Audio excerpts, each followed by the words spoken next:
Ya somos 29, así que es un número mayor. Entonces, nada, buenos días. Vamos a comenzar entonces con el tema del funcionalismo. La semana pasada vimos a Durkheim, ahora vamos a ver a Talcott Parsons. Entonces voy a recordar algo de la semana pasada que es muy importante tenerlo presente, que es lo siguiente.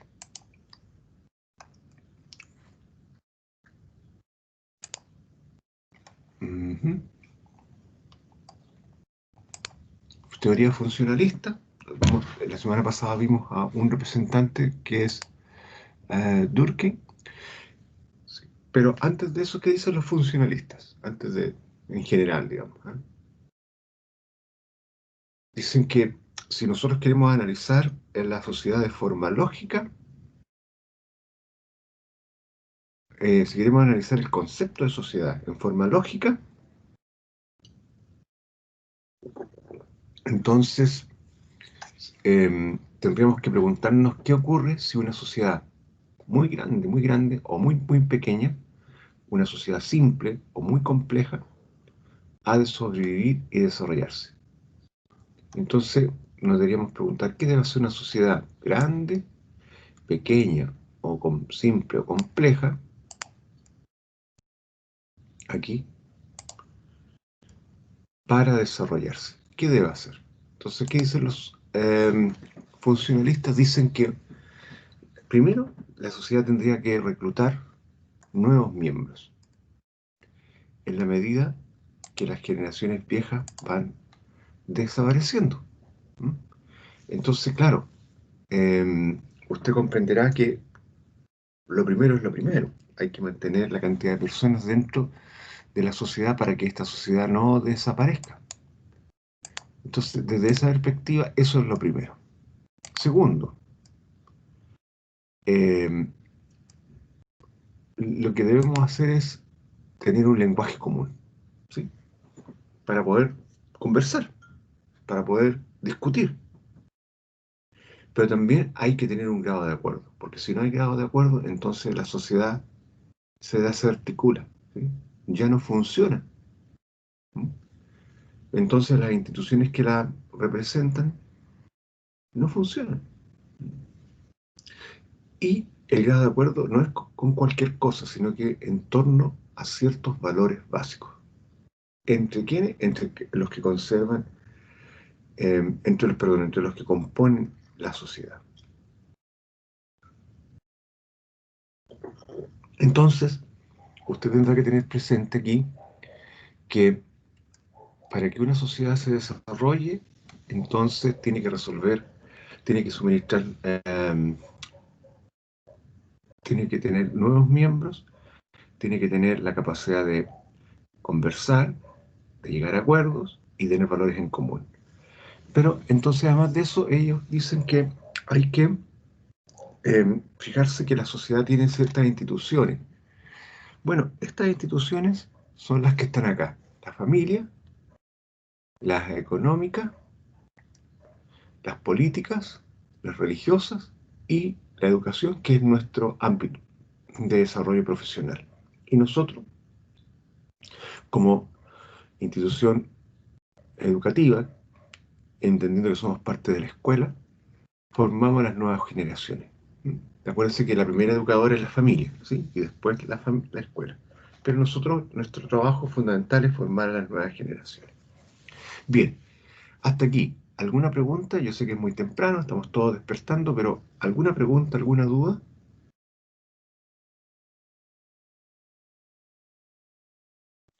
Profe, ¿cuál era la segunda institución? La, Perdón. la económica. Ahí está, ¿ves? Gracias. Económica. Eh, Esto lo vimos la semana pasada. Lo que estoy tratando de hacer es tratar de conectar esto de nuevo con eh, la, lo que viene ahora, que otro representante del funcionalismo, del estructural funcionalismo. Ya. Entonces, la semana pasada vimos a Durkheim. Eh, Él tiene una ruptura con la antigua concepción. Aquí hablan de ruptura epistemológica, pero vamos a hablar entonces de epistemología con la antigua manera de entender qué se entiende por educación. Eh, en su época, la educación estaba desligada de los asuntos sociales, entonces se entendía como una actividad que perseguía la formación moral del individuo y que contribuía a la perfección de la humanidad, y que el ser humano era un ser libre en su desarrollo y se perfeccionaba como individuo y como especie. Entonces, ¿qué dice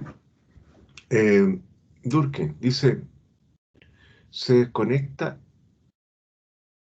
el análisis educativo de las condiciones sociales. Y entonces los pedagogos del siglo XIX,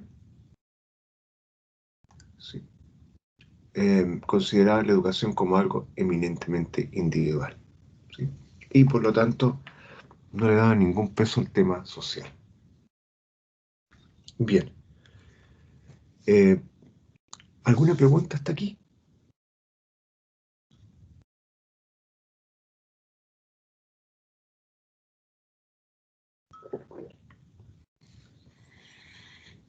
¿Está todo relativamente claro? ¿Me explico bien? ¿Hay alguna pregunta específica que ustedes quieran hacer?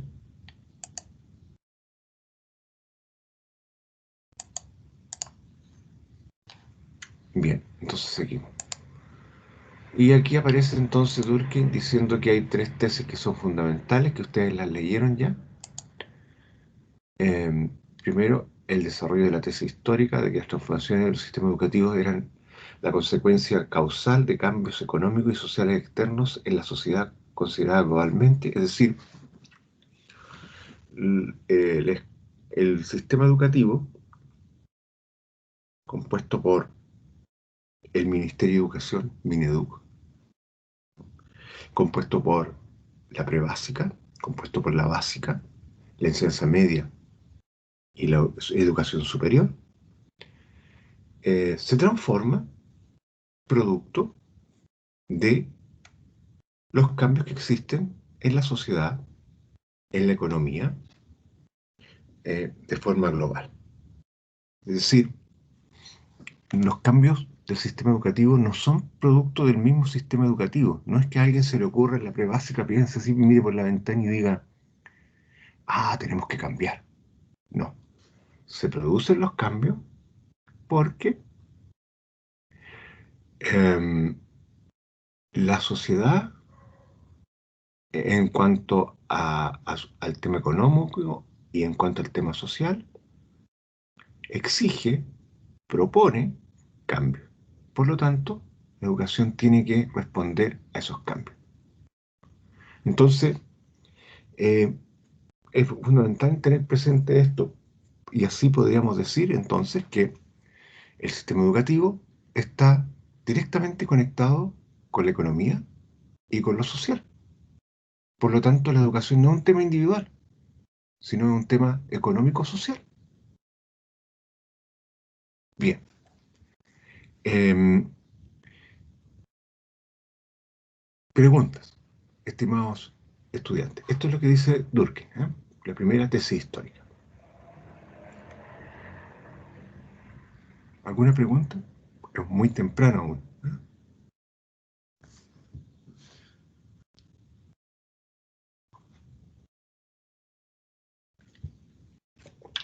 Algo que no se entienda, algo que tiene que ser aclarado con mayor precisión.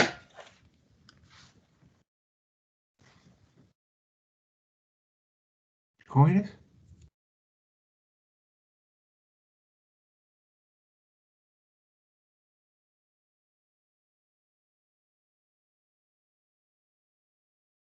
Todas las preguntas bienvenidas.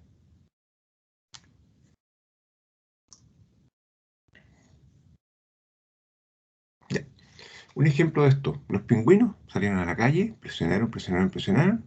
Después salieron otros chiquillos, presionaron, presionaron, presionaron. Más todos los vaivenes del tema económico, político y social del país, y tenemos un 60% de gratuidad. Ese es un ejemplo. ¿vale? No voy a profundizar mayormente, pero queda como claro, ¿cierto?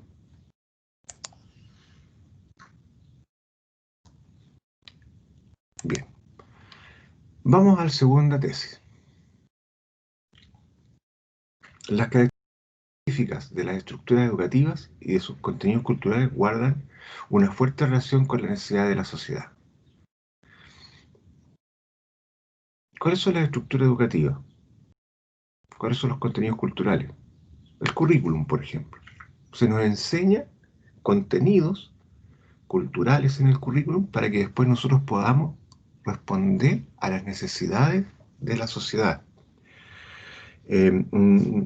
Usted y yo somos profesores porque hay necesidad de que después las generaciones futuras, que la institución de la familia va a ser, sea educada. Entonces necesitamos profesores, así como necesitamos enseñarle a otros que sean médicos y a otros que sean ingenieros, para que hagan puentes y carreteras, etcétera.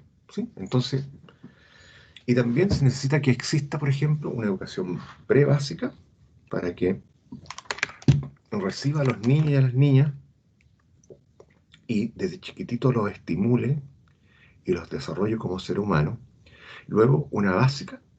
Entonces, la estructura educativa, ¿sí?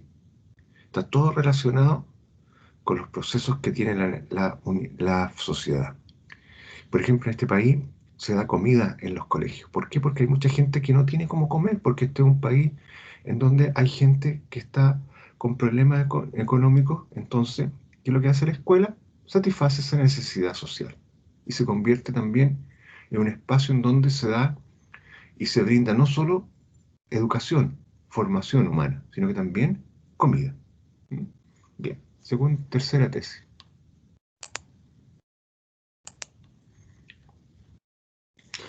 El paso de una sociedad mecánica a otra orgánica se hace precisa una mayor individualización y esto se refleja en los cambios de la pedagogía y la organización escolar.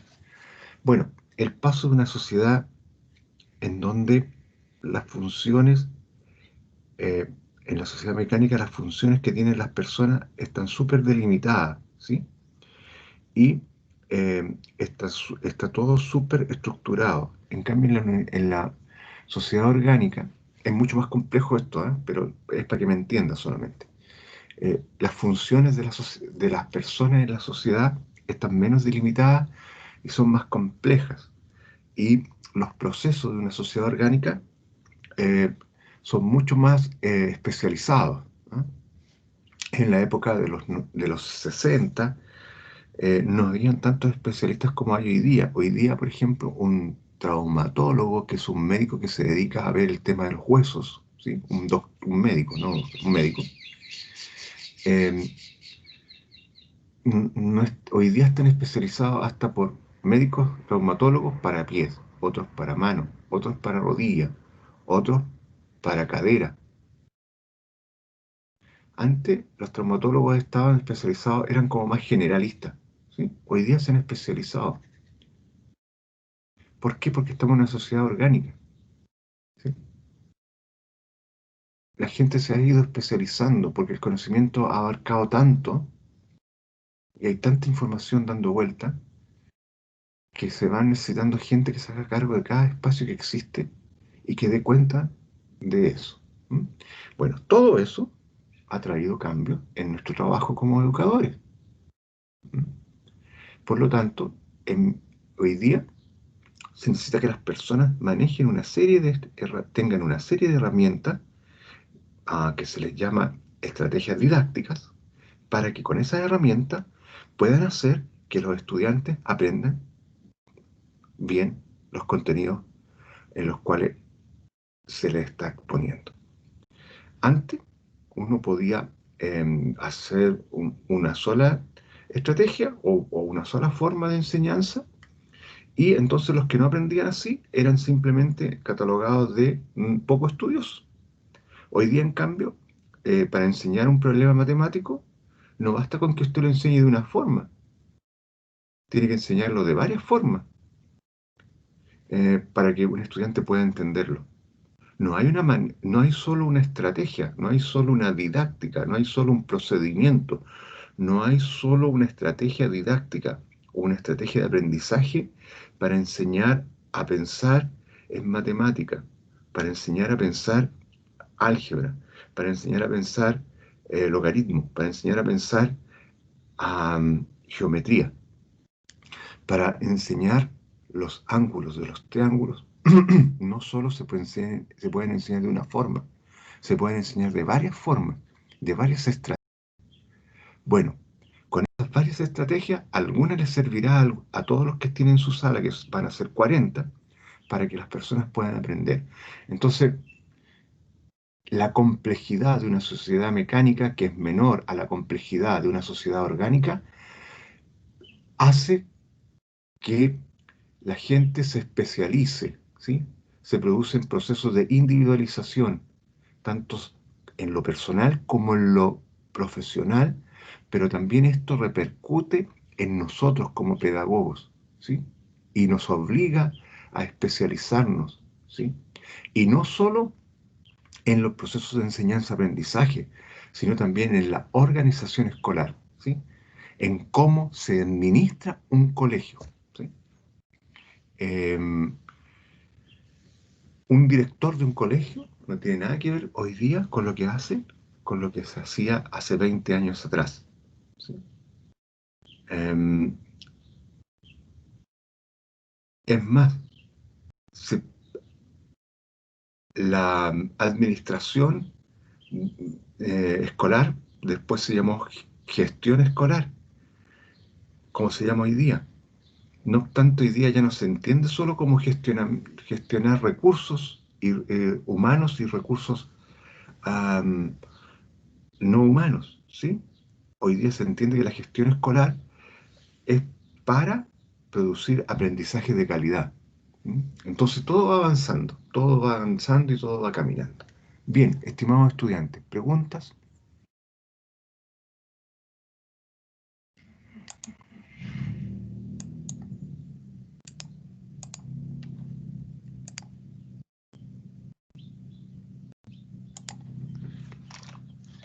¿Preguntas?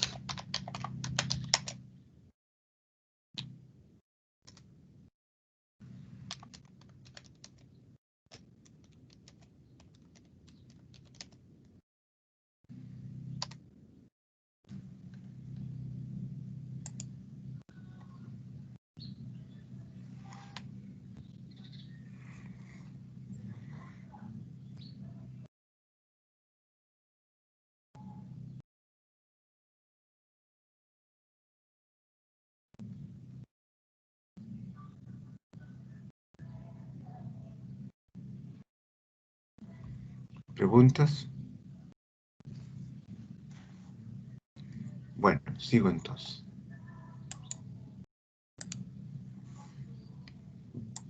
Bueno, entonces ahora vamos a ver a Parson.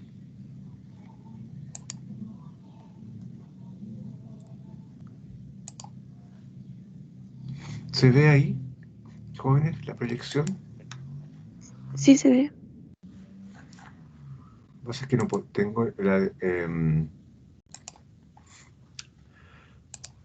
el PDF, pero no puedo encontrar el PPT. Entonces eso es lo que estaba buscando.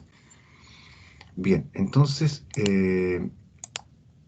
Parson es otro funcionalista, así como lo es Durkheim, ¿sí? Él se llama Talcott Parson, ¿sí? Voy a buscarlo acá para que lo conozcan, para que sepan de quién estamos hablando. Un minuto, por favor. Eh, Talcott. Em, ya, ahora vamos para allá.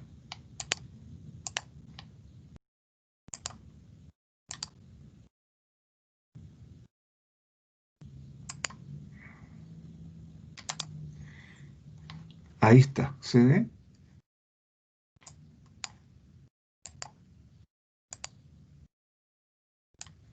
Él es Talcott Parson. ¿Se ve proyectado Parson? Sí, Bien. Bueno, es Talcott un Parsons. sociólogo, estadounidense de la tradición clásica de la sociología, conocido por su teoría de la acción social. Porque claro, estos sociólogos no son sociólogos que hablan solo de educación. Usted tiene que entender que esta gente habla de muchos temas. ¿Mm?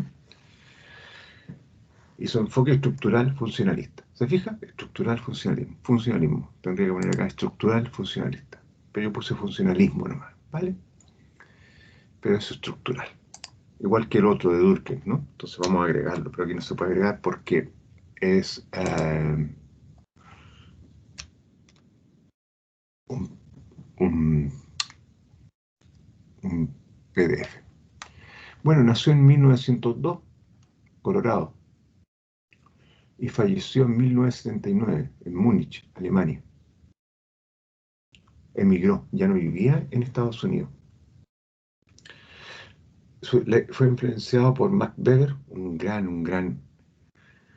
tremendo sociólogo.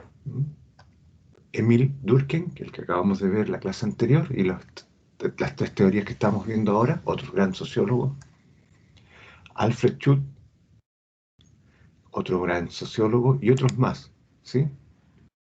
Aquí están. Max Weber, ¿se ven o no?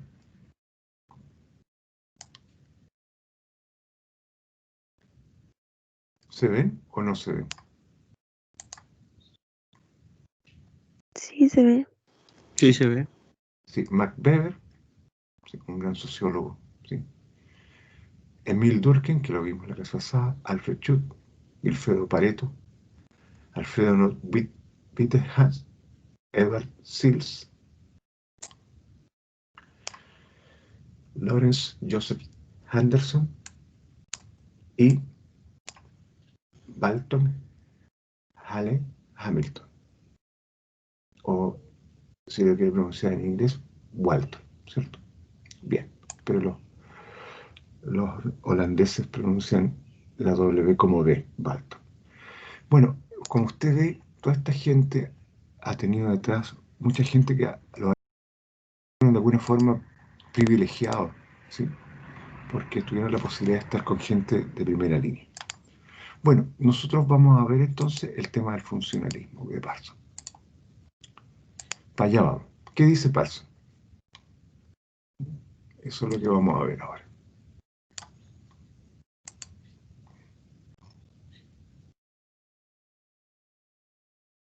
Ya. De acuerdo a Parsons, entonces, uno de los hechos clave de la modernización es la revolución educativa. ¿Sí? Y una de las características fundamentales de esta revolución es la inmensa extensión de la igualdad de oportunidades. Sí, no piensen en revolución que hubo disturbios, no, sino más bien que hay que entender que esto que para nosotros es normal, de ir a la escuela, y que todo hijo de vecino, como todos nosotros, excepto si hay alguien aquí entre nosotros de la aristocracia, le pido disculpas. Si hay alguien, los demás somos hijos de vecino. Entonces, de ir a la escuela, de tener un preescolar, después de tener una escuela, después tener una enseñanza media, y hoy día tener la fortuna de poder ir a la universidad. Esto no era normal antes, era el privilegio de una clase minoritaria. No estaban hechos los sistemas sociales para entregar este servicio educativo, en ninguna parte, ¿eh? En ninguna parte. Entonces, ¿qué pasa? Que se produce un proceso de modernización y la modernización de la sociedad, la época moderna, entonces se expande el tema del conocimiento. ¿Mm? Y esto, según este autor, entrega lo que dice acá, igualdad de oportunidades. ¿Sí? Igualdad de oportunidades, ¿sí? Que nos permiten, deme un minuto.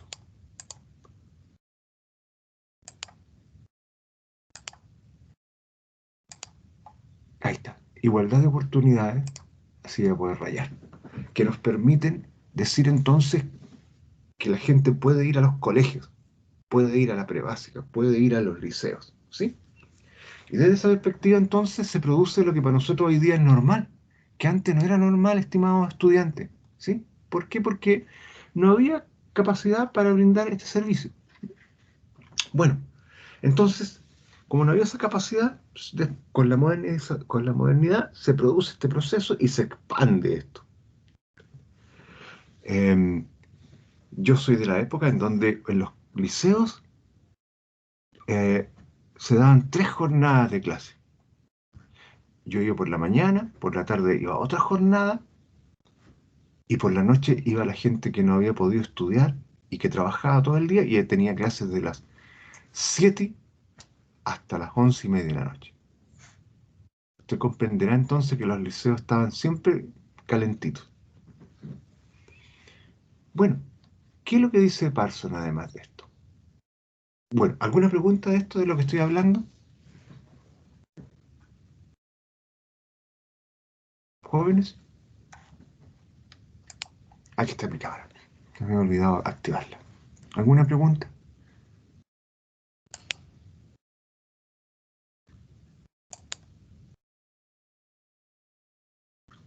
No, no hay pregunta.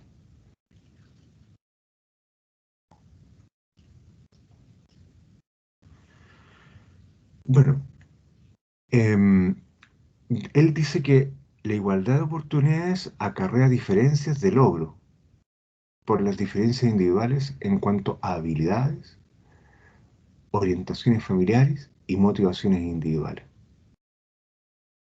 Entonces, fíjese lo que dice. Sin embargo, esta igualdad de oportunidades, ¿sí?, acarrea diferencias de logro por la diferencia de habilidades. Es decir, vamos todos al colegio, estamos todos dentro de la sala de clases, pero en la misma sala hay distintas habilidades.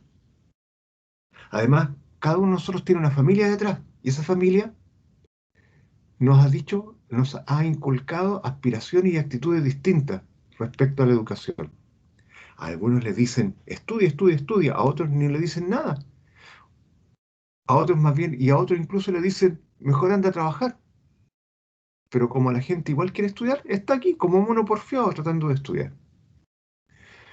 Además de eso, hay temas motivacionales personales, porque en la educación mm, hay distintos grados para ser aplicados y trabajar duro.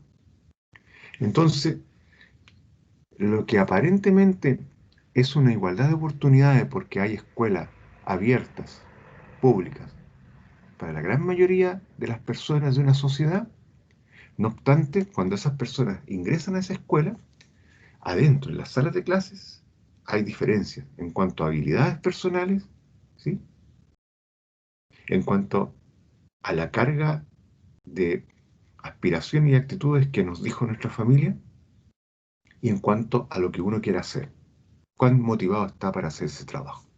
Bien, jóvenes, ¿alguna pregunta?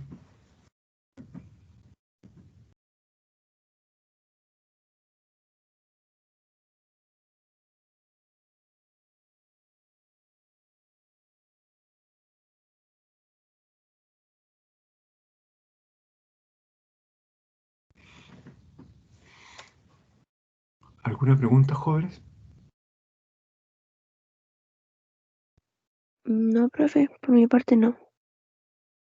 Bien. ¿Tienen prueba después? No. Ya. Bien, entonces sigamos. Eh, estas diferencias en el logro educativo introducen nuevas formas de desigualdad, dado que las credenciales educativas determinan el empleo que se termina por ocupar. Bueno, mire, como hay distintas habilidades, como hay distintas orientaciones familiares, como hay distintas motivaciones individuales, ¿sí?, como hay distintas habilidades, todo eso, ¿qué es lo que hace? Nuevas formas de desigualdad. porque las credenciales educativas determinan el empleo que se termina por ocupar. ¿Cuáles son las credenciales educativas? Los títulos que vamos a lograr. ¿Sí? Una credencial, entonces, son los títulos que vamos a ocupar. En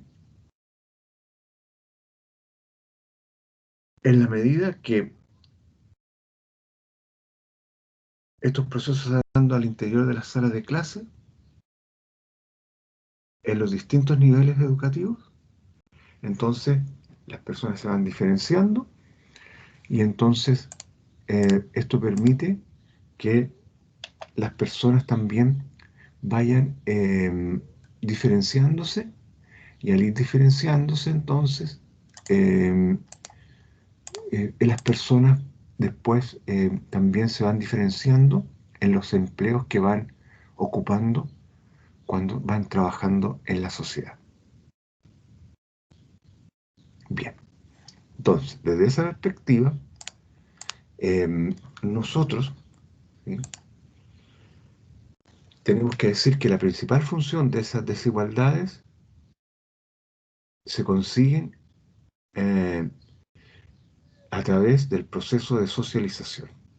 Es decir, la socialización que se hace en la escuela, producto de la diferencia de habilidades personales, de lo que de las expectativas que tiene la familia y de las disposición que uno tiene como individuo de trabajar y de estudiar de forma aplicada y dura, eh, se van dando entonces este tema de desigualdad. ¿Sí? Bueno, entonces, eh, no obstante, igual, eh, lo que se intenta hacer es tratar de brindarle a todos las mismas oportunidades. Pero eh, este autor dice que igual se producen estos procesos de desigualdad. Bien, ¿preguntas, jóvenes?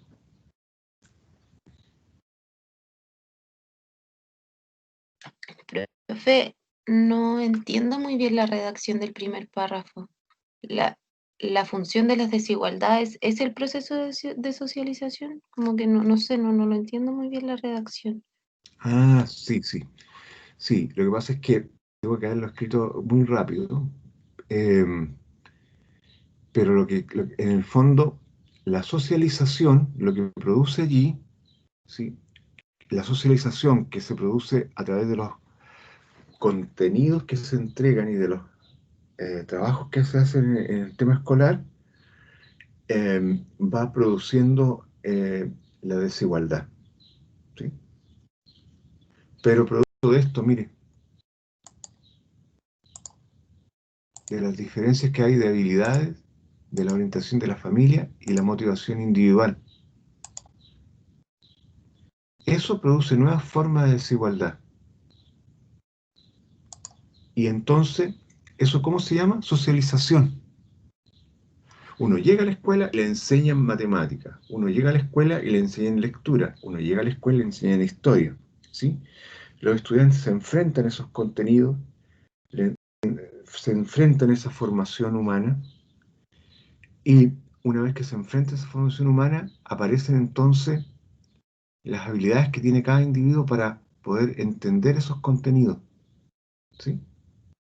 Una vez que, eh, además de eso, está con él lo que le han dicho en su casa, si le han dicho que es importante o no estudiar. Y aparte de eso, está el convencimiento personal de ese estudiante de poder tener una actitud de esfuerzo y de trabajo frente a esos contenidos escolares. Entonces, todo eso es el proceso de socialización. ¿Mm? Y esos procesos de socialización, de alguna forma, van marcando procesos de desigualdad. ¿Se entiende un poco mejor, Vivian? Sí, sí, gracias, profe. Y lo que pasa es que está ahí mal redactado. Voy a tener que mejorarlo. Pero en el fondo, eh, lo que él es la postura de él, digamos. ¿Eh? Él está diciendo que eso pasa dentro de una sala de clase. A pesar de eso, igual se habla de que en la escuela existe un proceso de igualdad de oportunidades y de logro. Ya, más preguntas, chiquillos y chiquillas. ¿A qué se refiere con igualdad de logros?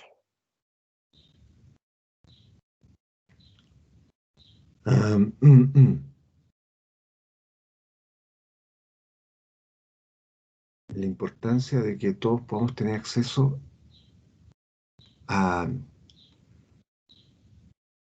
los mismos bienes, a las mismas expectativas, ¿sí?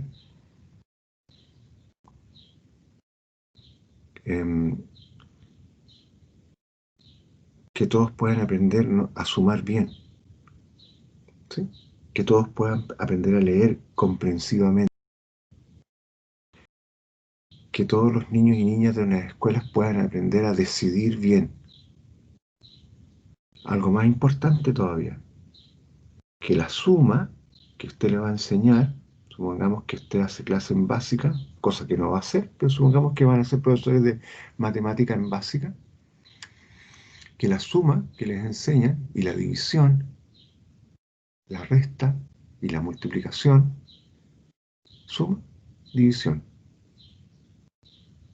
todo eso, más lo que le enseña el profesor de lenguaje, que es lectura comprensiva, no solo a leer en forma mecánica, todo eso, que los logren hacer bien, que se apropien de eso, que les permita pensar por sí mismos, que eso es lo más importante, ¿cierto? Pensar por sí mismos. Y entonces así puedan decidir qué hacer con su vida como individuo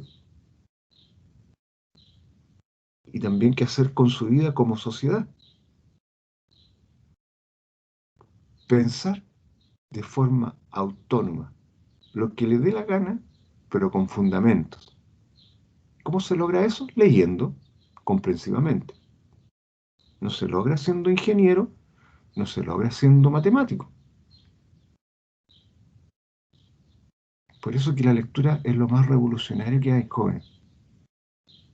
Incluso para poder ser matemático hay que saber leer bien. Porque si uno no lee bien, entonces ¿cómo va a leer bien un problema matemático?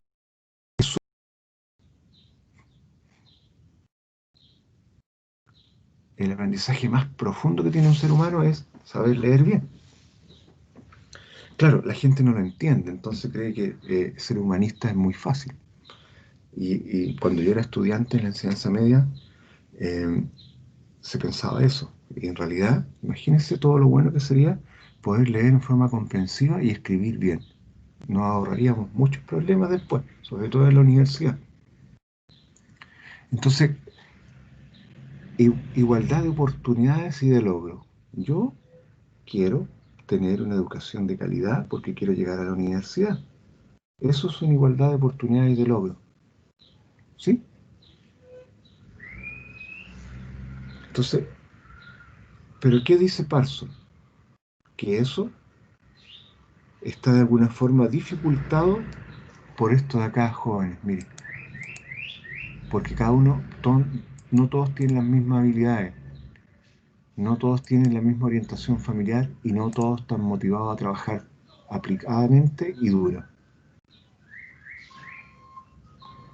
Entonces, él dice, en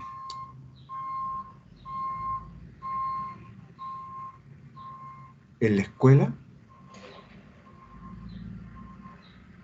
igual hay gente con la campana de Gauss, entonces, que tiene un 7, que son poquitos, que tiene un 6, que son un poquito más. Eh, igual, en la escuela hay gente que tiene un 4 y un 5, que son muchos. Entonces, pareciera ser que en la escuela, producto de estas habilidades que tiene cada uno, que son individuales, de estas orientaciones familiares que tiene cada uno, que son distintas, y de estas motivaciones que tiene cada uno, porque no todo el mundo quiere trabajar duro y aplicado. Entonces, en ese proceso escolar ya se van dando procesos de desigualdad, ¿sí? Y por lo tanto, esa desigualdad que se da en la escuela, después se perpetúa en la sociedad. ¿Me explico bien, jóvenes? Sí. Eso dice Parsons. Ahora bien, ¿cuál es nuestra pega? ¿Y qué es lo que tenemos que lograr nosotros hacer con nuestro trabajo como pedagogo? Bueno, intentar hacer que la gente eh, pueda romper este proceso y pueda hacerse cargo de su propia humanidad y, y entonces pueda tener acceso a igualdad de oportunidades y de logro. ¿Y cómo se hace eso? Diciéndole a los niños y a las niñas que independiente de que cada uno tenga distintas habilidades, si trabaja duro, ¿sí? Lo más probable es que pueda lograr responder a las problemáticas que se le plantean en el área de las matemáticas o en el área del lenguaje, de escribir de forma adecuada y para poder expresar sus ideas y de leer en forma comprensiva para poder entender y después hablar de forma adecuada y no hablar de acuerdo a lo que otros piensan, sino que hablar de acuerdo a lo que yo quiero pensar. Entonces, ¿se fijan lo importante que es la educación? La función nuestra entonces es hacer que la gente pueda entender que en independiente de sus habilidades, independiente de su familia, que le ha dicho que estudie más, estudie menos o solo trabaje, si ellos trabajan en forma dura y disciplinada, podrán entonces armarse para poder tener oportunidades que les brinde el proceso de estudio, ¿sí? Y hoy día eso se da de forma, es posible hoy día porque, claro, tenemos un país que tiene un 60% de gratuidad. ¿Sí? En mi época no había eso. Hoy día sí existe. Bien, ¿me estoy explicando bien? ¿Alguna pregunta, estimados jóvenes? ¿Sí?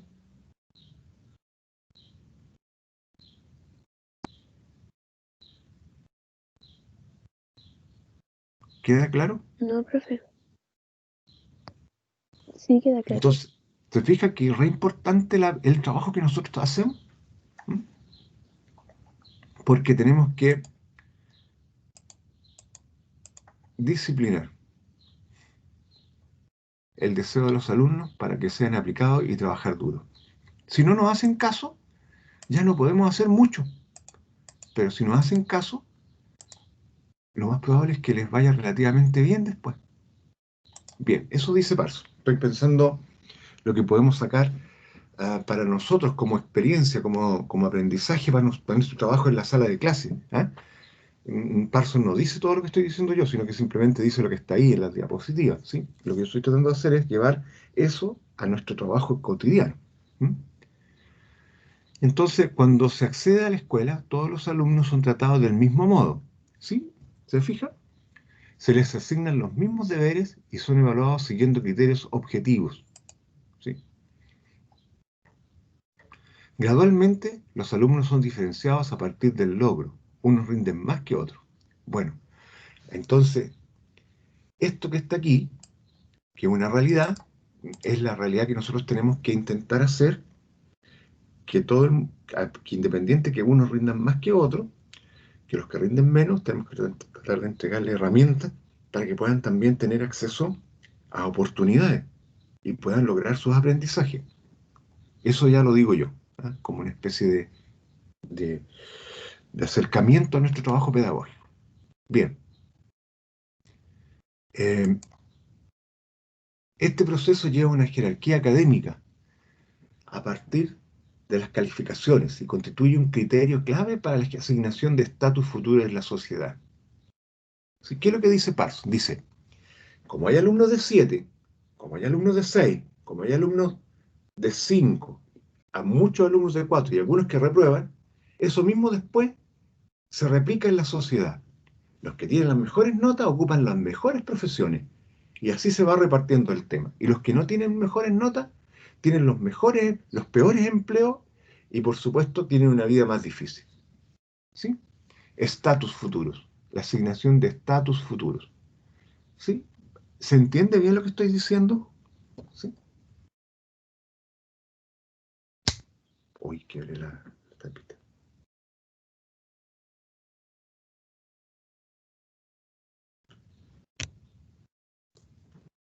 ¿Hola? Sí, profesor. Pero, ay, Sí, disculpa. Débora. Este, este tipo de pensamiento también apoyaría lo que es la selección en el colegio.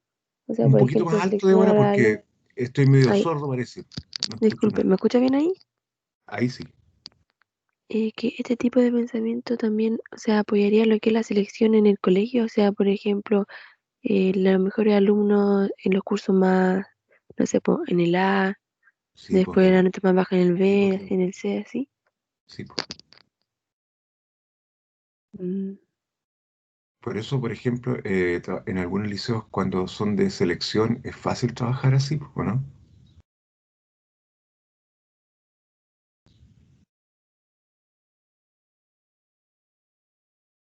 Porque, claro, se supone que ahí están todos los que van a... En cambio, cuando no hay selección, es más difícil trabajar así, requiere más fuerza de parte de los profesores. ¿Se fija? Esto es una teoría sociológica que nos permite entender cómo funciona la educación y cómo funciona después este mismo proceso educativo y cómo se repite después en la sociedad. Parson, ¿eh? 1900, siglo pasado, que está vigente hoy día, ¿o no? Porque usted me está hablando de algún colegio de aquí de Talca, ¿o no? O de alguna ¿De dónde es usted? de Longaví, pero estudié en Linares. Bueno, en Linares también debe pasar lo mismo, ¿cierto? Sí, o sea, cuando llegué al liceo, como en séptimo, octavo, por ahí, había selección, pues. Con el tiempo se intentó como ir sacando, pero aún así igual había como, seguía como un poco de selección, pues. Por las notas, Más ¿cierto? claro. Ujú, así es. Bueno, sigamos adelante. Entonces, ¿qué dice Parson? Dice, el sistema escolar desempeña cuatro funciones. Primero, emancipa al niño de su primitiva identidad emotiva con la familia, lo cual es un prerequisito de la constitución de una personalidad independiente. Segundo, inculca al niño una serie de valores que no puede adquirir en la familia. Tres, diferencia y jerarquiza el alumnado según su rendimiento, lo que me acaba de decir usted de ahora, ¿cierto? Selecciona y distribuye los recursos humanos a partir de la estructura funcional de la sociedad adulta. Claro, porque lo mismo que hacen los colegios cuando seleccionan por nota, distribuyen a los que tienen mejor rendimiento en los cursos de las letras A o B y C, y lo mismo que lo que hace después la sociedad cuando ofrece posibilidades de trabajo y distribuye el recurso humano de acuerdo a la formación que tiene cada ser humano. Bien, preguntas, estimados estudiantes.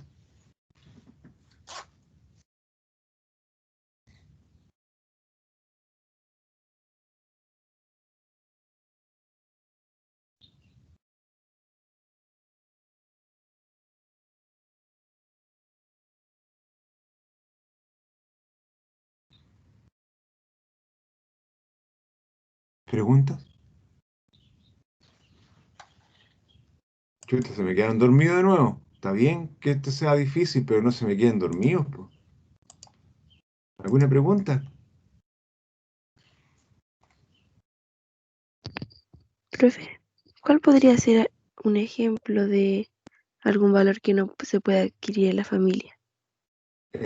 Por ejemplo, si entendemos que los valores son em, objetos concretos por los cuales los seres humanos vamos tras ellos, ¿sí? O ideales abstractos que nos mueven, ¿sí? Que los deseamos, o son deseados porque son valores, porque en sí mismos eh, permiten ser deseados, entonces podemos pensar que el aprender a leer en forma comprensiva a lo mejor es un valor importante, ¿sí? El aprender a diferenciar entre un problema y otro problema, el hacer una comparación, el resolver un problema matemático, puede ser, el tener conocimientos matemáticos es un valor, el conocimiento es un valor, ¿sí? Acuérdense que los valores, lo vimos en el Entiendo. primer semestre, los valores no tienen que ver solo con lo moral, sino que toda la realidad está llena de valores, ¿sí? Para algunas personas el dinero es un valor, una casa es un valor, un auto es un valor. Acuérdense cuando estudiamos a Adela Cortina, ¿sí? A Enrique Guervilla, ¿qué es lo que definían por valor? ¿Sí? Aquellos objetos concretos o ideales abstractos que mueven la voluntad de un ser humano para ir tras ellos, porque son deseables, ¿sí? O porque el ser humano los desea, según lo que dice Enrique Guervilla. ¿Mm? Entonces, hay muchas cosas que no puede adquirir en la familia, ¿sí? Lo que no significa que la familia no entregue valores, entrega muchos valores, ¿sí? Pero, por ejemplo, tal vez no todas las familias forman a los niños en disciplina, porque los tratan de forma muy cariñosa, ¿sí? Y el colegio les enseña cierta estructura, de llegar a la hora, de hacer trabajo bien hecho, y no los sobreprotege tanto, por decir algo un poco más familiar, más sencillo. ¿Para qué pensar con todos los conocimientos que entrega el colegio? No sé si me expliqué bien, Débora. Sí, profe, entendí. Gracias. De nada. Estimado estudiante, ¿más preguntas?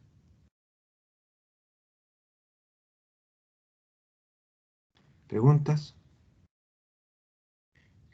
¿No? Muy bien, entonces ahora vamos a terminar damos por terminado nuestra clase de hoy día y les voy a explicar ahora las instrucciones para el trabajo que vamos a hacer a continuación. ¿Vale? Bien.